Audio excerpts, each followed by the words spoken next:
Welcome to Connections. My name is Glen Gould, and I'm here today with my good friend Russell Lingerfelt. Having known you and known the things you do, I think our audience would find it just really fascinating. I've written a handful of books. I got my first offer back around 2014. I turned it down. I'm glad I did. It wasn't what I wanted.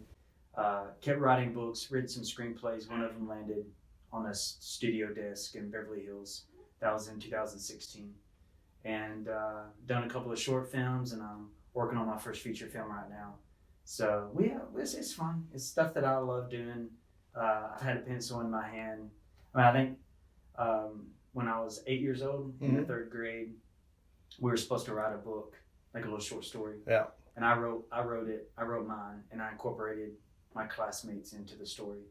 And my little book at 8 years old, it was the only book that they read in front of the teacher read in front of the class. Oh, that's great. So I was 8 years old. I think I'm 8 years old at that time, and I just kind of kept writing. And when I was 15, I started keeping a journal, just writing about new things that I was experiencing. I didn't write daily in it, but just when something neat happened. Mm-hmm. And when you're 15, everything is so fresh. I was going to say a lot of neat things happen. Everything is fresh, new, and exciting. You haven't seen it before, And so everything was exciting. So I would write, and I think that really helped me write in thrift. Mm-hmm. And what I mean by that is, why use 4 words when you can write 1? Because your hand's going to get tired, And the audience is going to get tired too. Yeah, so I started writing in a journal when I was 15, and I have like 5 or 6 3-ring binders about this big, from about age 15 to 30.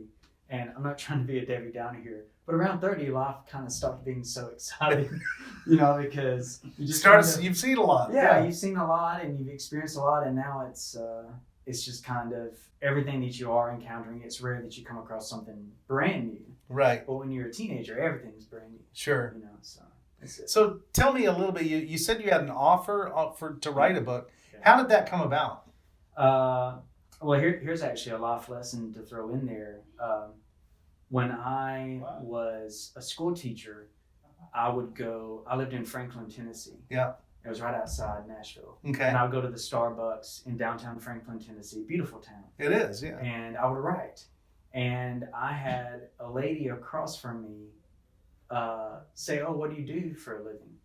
And I was a school teacher, and I don't know why I didn't say it. I think I was trying to be more intentional to make it as a writer. Yeah. And I said, "I'm a writer." And she said, "No kidding. My husband's the CEO of Thomas Nelson Books. He's right over there getting his coffee. Isn't that the way it works?" Just wait 1 second. And I'm sitting there like, it was the first time in my life that I had just told someone I was a writer instead of a school teacher. If I would have said, "I'm a school teacher, but I write on the side," the conversation probably wouldn't have went the way it did. Exactly. And he sat down with me, and the book had already went viral. And here's what I mean by that. I was keeping a blog on relationships because my bachelor's degree was actually in marriage and family counseling. And I was keeping a blog on it, and I cranked out 150 articles. And one of them I had actually taken from a guy with his permission. I really was touched by it. And he was like, I think the title was "Beautiful Advice from a Divorced Man After 16 Years of Marriage." And I put it on my blog, and somebody in London shared it, and I had 6 million views, or 3 million views in a 1-month period. Wow. And my novel that I'd written was advertised in that. And so $5,000 worth of ebook copies were sold, and $5,000 worth of the paperbacks were sold. So I made $10,000. What was the title of the book? The Mason Jar. Okay. The Mason Jar was my first novel. Okay. And this was I hadn't written the other novels yet. It was just this one. And so I written it in 2012, put it out in the world. I got a lot of feedback. I rewrote it, relaunched it again in 2014. And I think the blog article went viral around that time. So thankfully, it was the new edition that got out there because it was better. And the CEO of Thomas Nelson, and they were bought by HarperCollins. Mm-hmm. So it was a division of HarperCollins, right, which is a big deal. Yeah, it's like the top 5 publishers. Yeah. He put me in touch with his editor, and then I started making phone calls to people in Nashville, Tennessee, who is the agent to use for these situations, and they dropped his name. I reached out to him. Well, it would have been an easy deal for him because the book already wanted to be bought. But they said, now this was 2014, probably 2 years prior, I knew a guy that was writing a book every year, and groups like Thomas Nelson were buying it for $50,000. They offered me $10,000. Well, I'd already made $10,000 selling it myself. I had also finished a film production internship in Nashville. That's why I was in Nashville so much. I finished a film production internship where I learned screenwriting, directing, producing. And they wanted to keep the film rights also for the $10,000. Oh, okay. And she said, well, we have a relationship with Lionsgate. But I had the experience to know that doesn't matter. If you've got a great story and a great script, you could have Lionsgate bid on it and put some of the other folks bidding on it too and crank that up. It doesn't matter if you have a relationship with Lionsgate. And I hope she's not watching this. But I remember thinking, you think that she doesn't realize that I have a little, no, but a little enough to say no. Right. And the agent, when I said no, the agent told me that I was the first writer that both sides had ever came across. That when I had an opportunity to sell my first book, I said no. Yeah. They said I was the first one. I would imagine, nuts. I mean, I would imagine that's the way it is, though, because you've cranked this out, you've never had experience, and most of them, anybody that writes hasn't had any experience, and then you get an offer to be, and you're going to get paid, and it's a big deal, and they're a big company, and it's going to be everywhere. I can tell all my friends I'm in Barnes & Noble. I'll tell you an interesting story. A friend of mine and I wrote a couple of books early in my career, and when, I don't know how he did it, but it was he had it in Barnes & Noble. Mm-hmm. And I mean, we didn't sell very many through Barnes & Noble. We sold a lot through other avenues, but it was a real kick to be able to tell people, go ahead and look it up in Barnes & Noble. It's right there. And so, I can imagine when you're an aspiring writer, I not only imagine I did it, that it's hard to say no, but like you said, you'd already proven to yourself you could sell it, and you had other knowledge. So from there, what happened? Well, I started getting meetings. I cranked out the screenplay. Mm-hmm. And I remember I put on Facebook, I said, I'm looking for someone that has connections in the film industry. Whether it's New York or LA, I didn't care. This is before the industry starts coming to Georgia. Right. So this was 2014. And you're still in Tennessee? Yes, sir. I'm in Tennessee. And was I? No, I was, okay, it's a long story. I was in Tennessee, and I was also, we have a farm in Alabama, so I was back and forth. So I was no longer living in Tennessee. I was living on our farm. We have a Black Angus cattle farm. And I was kind of going back and forth. And I was trying to make it as a writer. I think that by this point, I was trying to get out of education and just go be a full-time writer. So I was up in Franklin, Tennessee a lot. That's where the arts are. Right. Like the arts people, they'll hang out in Franklin. Yeah. That's where the musicians, the writers, everybody. So I put it out on Facebook, and one of my buddies who went to Notre Dame said, hey, one of my friends went to Notre Dame. He is a film producer in Hollywood.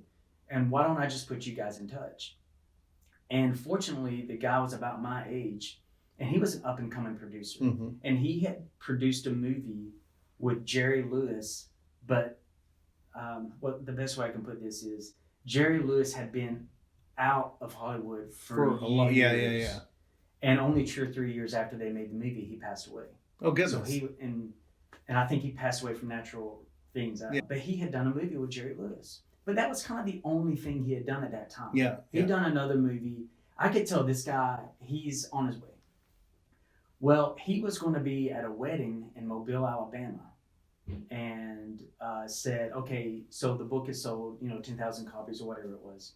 And he said, I like the idea, and I want you to come to Mobile and visit me while I'm down there. Because it was about a 5-hour drive for me. Sure. And we went down there, and he was awesome. Yeah. We had a blast. Yeah. And he said, I'm going to take the script and see what I can do. He flew me to Beverly Hills to meet his team. And his team had worked with Tom Hanks and Martin Scorsese. Wow. It was crazy. And they were looking at it, and it's an epic love story. So it's kind of like a Nicholas Sparks story, but it's more family friendly. Mm-hmm. So it's very realistic. If you look at love stories that have done really well, like Casablanca, the Mason. Sorry, I was about to say. There you go. The Mason jar. Speak it into existence. Casablanca, The Notebook, Dear John. Mm-hmm. Let's see, Sleepless in Seattle. Yeah. If you look at it, if it was a book before it was a movie, it was written by a man. And if it made the screenplay like that, it was written by a man. Interesting. And here's what I mean by that. The stories that are written by men, even if they're love stories, men tend to like them. And the reason is because we write the men as they really are instead of what the women wish they were. Right. And I'm not being mean. I got you. I got you. For example, in The Notebook, when he is waiting on Allie, what is he doing? He's sleeping with a war widow. If a woman had written that, there's no way he would have been doing that. Right. He would have been doing something else. Right. But he's a sexual creature. He's a man. Yeah. And it said in the screenplay, to stifle the sting of loneliness, there was Martha Shaw, I think was her name, in the story. Okay. But so we get the excuse. He's lonely. He's a sexual creature. There's this beautiful young woman who's also young and hurt because her husband passed away in the war. They understood that story does well if it's done the right way. Right. You got the right production behind it. So they're interested in pushing forward. Not long after that, Tom Hanks brings them A Hologram for a King, which is a movie he did, and he had the funding. Right. So they made it. Yeah. And mine got pushed to the side. After that, Martin Scorsese brought them the movie Silence and the money with that. And they used that one. Well, by that point, my screenplay was forgotten. Right, yeah. And the tide turned. Female-led movies is what's in now. Sure. Female-driven love stories. That's what sells on Hallmark now. Yeah. Hallmark movies right now are female-led stories. That's what's in. Well, what we want to do is we're kind of waiting for the market to swing back, because there's swings. Sure. Things come and go. Come back this way. And so when the market goes back to male-driven love stories, we're going to kind of put the pedal to the metal, and this time we have experience. There you go. So it's just a matter of time, but we will do something with that screenplay. Well, that's great. Thank you. And so now you said you got a new novel that you've. Yeah. So the Mason Jar. Clayton Fincannon was the main character in the Mason Jar, and he had two roommates. He had Brian Oz Bailey and Ryan Lockwood. Brian and Ryan sounded so similar that I used the name Oz for Brian Oz Bailey, and then so I named him Oz, even though his name is Brian. And then Ryan is the other roommate. Well, when the Mason Jar was released, everybody loved the grandfather figure who I created. People are like, is this a true story? How's your grandfather doing now? And it really shocks them when I say, actually, I'm more like the grandfather than I am Clayton Fincannon. As young as you are, yeah. I wrote the grandfather, and then they really thought Oz was interesting. And Oz had pretended to be from Ireland and had adopted the Irish accent because he was from an inner city in Alabama, and a girl that he had a crush on was going to Pepperdine. And he faked the Irish accent to get an international scholarship that Guinness was offering if you wanted to go to Pepperdine and study theology. Now, this scholarship exists, and I actually wrote Oz Guinness an email, and that's how I got the name Oz, and it's a long story. But I wrote Oz Guinness an email because I had met Oz at Pepperdine when I was a student there. He was a theologian. He loved to read theology and write theology, and I went to one of his talks. And I wrote him an email, and I said, would it be okay if I ran with this concept of this guy using the Oz Guinness scholarship, or the Guinness scholarship to get his way into Pepperdine? And he wrote me an email. It was short and sweet, and he said, as long as you're not dragging the Guinness name through the mud, have at it. Right. Boom. There you go. So I created a story of him, of Brian Oz Bailey. And when his friends at Pepperdine find out what he did, they start calling him Oz because of Oz Guinness. Okay. And that's how that name came out. So Alabama Irish was the next novel that I wrote, and it's about Brian Oz Bailey, who goes to Pepperdine, and we kind of pick up where we left off, where Clayton Fincannon from the Mason Jar and Ryan Lockwood, they're all there. But this is Brian's side of the story with a focus on his pursuit of love, right? Sure. And then that one did well. People said, oh, I like Alabama Irish better than I did the Mason Jar. And I had a really great idea for Ryan Lockwood. So the third novel was called Young Vines. And it's 10 years later, and Ryan is now a professor at Pepperdine. And his grandmother has passed away and has left him a vineyard in Tennessee. and the Youngs. Well, the Youngs is the family that's running the vineyard now, but it belongs to him because he's the beneficiary. And so when he goes to the vineyard to sell it for what it's worth, the vine dresser's daughter is very attractive, and they're both single. And so it's the love story about him. Will I continue my life as a professor and be tenured and have a career? Will I go to Tennessee and start a new life with this young woman? Yeah. And her last name happens to be Young. So I titled it Young Vines. And that's the third one. And then the fourth one came out last year, and it's a standalone novel. And, I could tell a story about that, but I don't want to just keep talking. So. No, that's great. That's great. So I mean, obviously you're not just playing along. You're a very serious writer, and you also do video. So tell me a little bit about the types of because I think you've got a couple of shorts you've done, and yeah. So after my film internship, there was a guy. You can look him up on IMDb. His name is Brent McCorkle, and he and I just shot a Facebook message to each other the other day, and we're supposed to catch up in January because he's super busy. Yeah. But he's making high budget movies now. But in 2012, he was directing country music videos and commercials for Verizon Wireless where the budgets were $250,000. Sure. All right, to kind of put this in perspective here, a music video would probably be shot on $50,000. And these are big names. Okay. $250,000 would be a Verizon Wireless commercial. Low budget Hollywood movies are $3 million. And I remember reading Anthony Hopkins got paid $9 million. That's when you find out these movies that are made on 50 and 80 and hundreds of millions. Well, if you go and you start looking at the line budget, like Anthony Hopkins gets $9 million. Yeah. This person gets this and this person gets this. And then the After Effects team or the post-production team, 200,000, just for like 30 minutes of work, a finished product. Right. Like, so much money is thrown around. Right. But you can tell a decent story. You can tell a very decent story on less than $3 million. You can do it. You can tell a very decent story on $5,000 if you have a good script and you got people volunteering their time. And you've got some good acting. Like you can pull it off. Sure. So Brent sat down with me and we got along really well. And he just wrote down a list of screenwriting books. He said, "Go read all these books." And I read the books he recommended, and I read more. And I think I ended up reading 12 different books on screenwriting. Well, after I've read all of those, I can tell you right now, there's really only 2 you need to go read. Because everybody else, that's like the 2 one-stop locations. Everybody else is just kind of bouncing around. So the 2 are? Robert McKee's book on story. Okay. It's just called Story, and then there's a subtitle, Robert McKee. And then the other one is called Blake Snyder's Save the Cat. And it's called Save the Cat because go back and watch your favorite movie. Watch your favorite movie. And in the first 20 minutes, you're going to see your main character that you're rooting for save a cat. And here's what that means. He's going to do something nice. Or she's going to do something nice. In the green zone, they're busting through this third world country in tanks. One of the American soldiers gets out and pulls one of the kids away from the path of the tank and says, "You stay right here. Stay safe." He saved the cat. Okay. We're supposed to be rooting for the American military. Yeah. You see what I'm saying? Sure.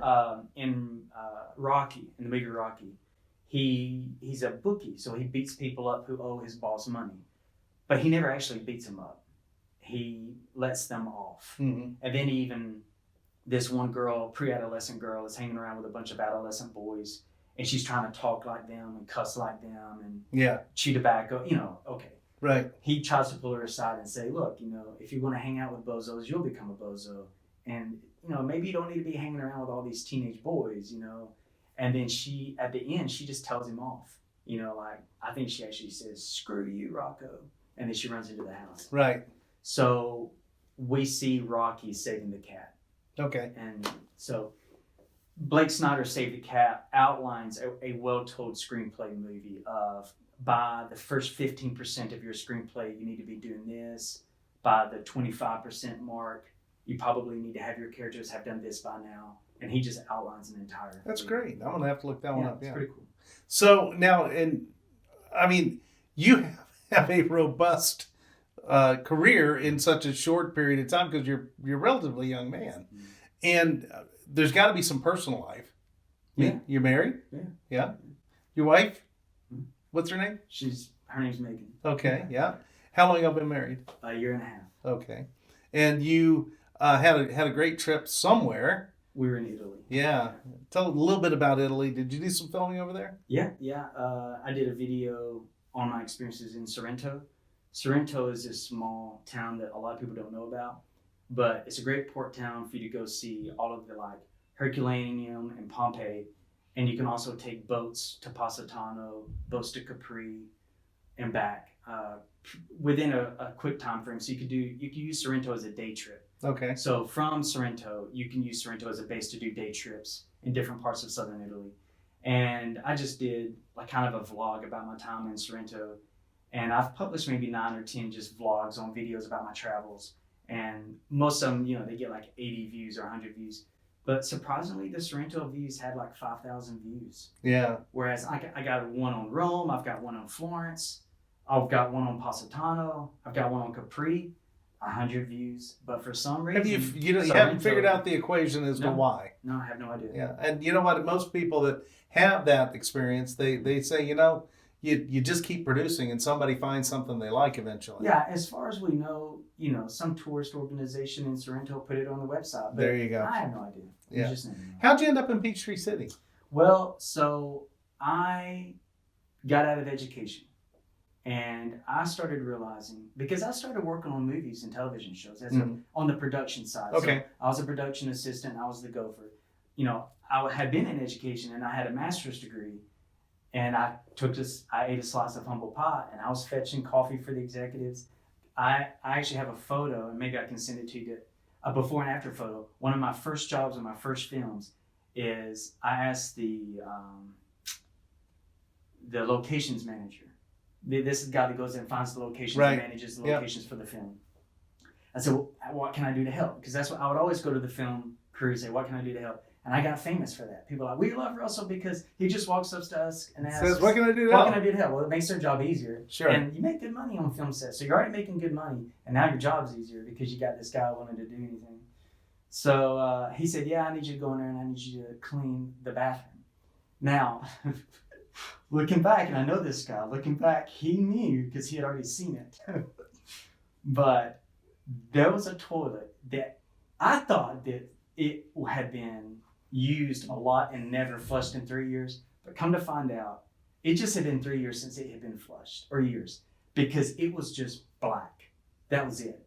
Mold and black mold growing all over the toilet seat. The water was black. And so I took a photo of it.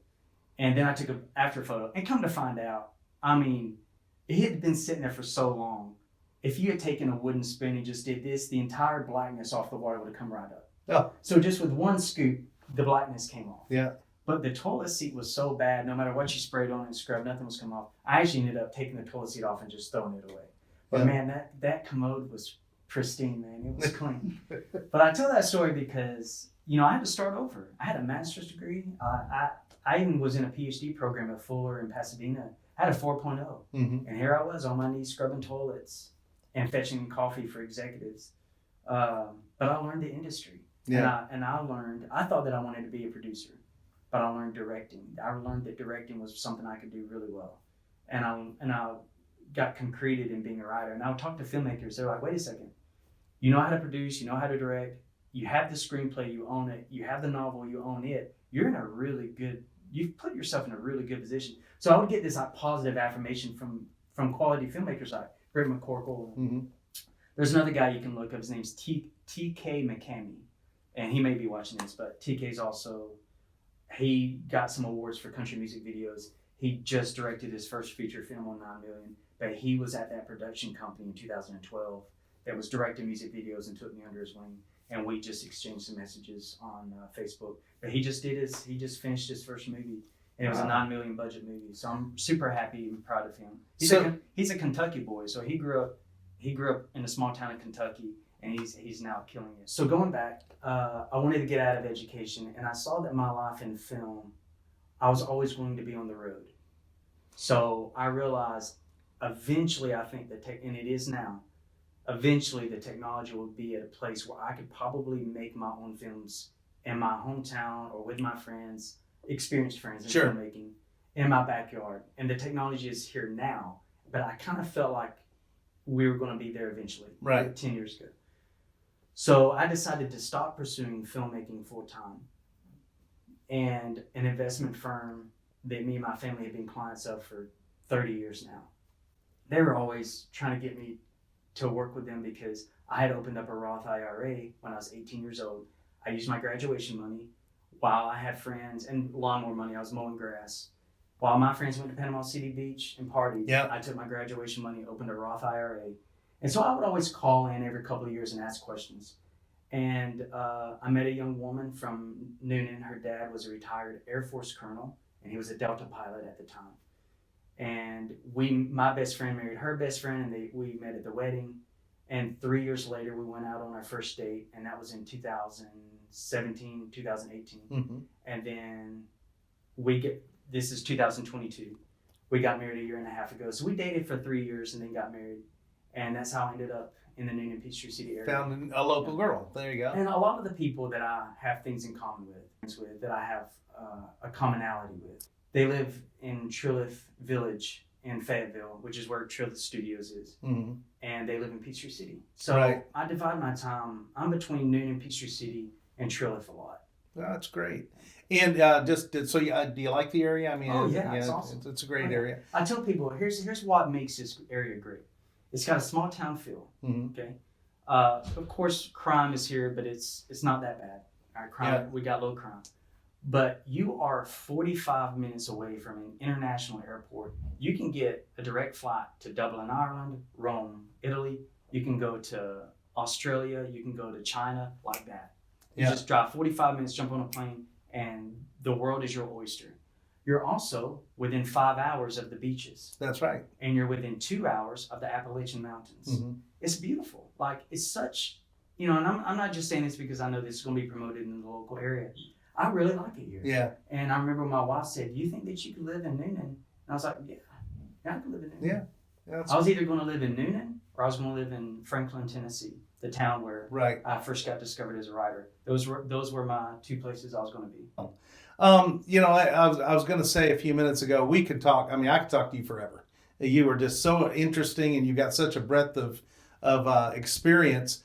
What could we do to help you?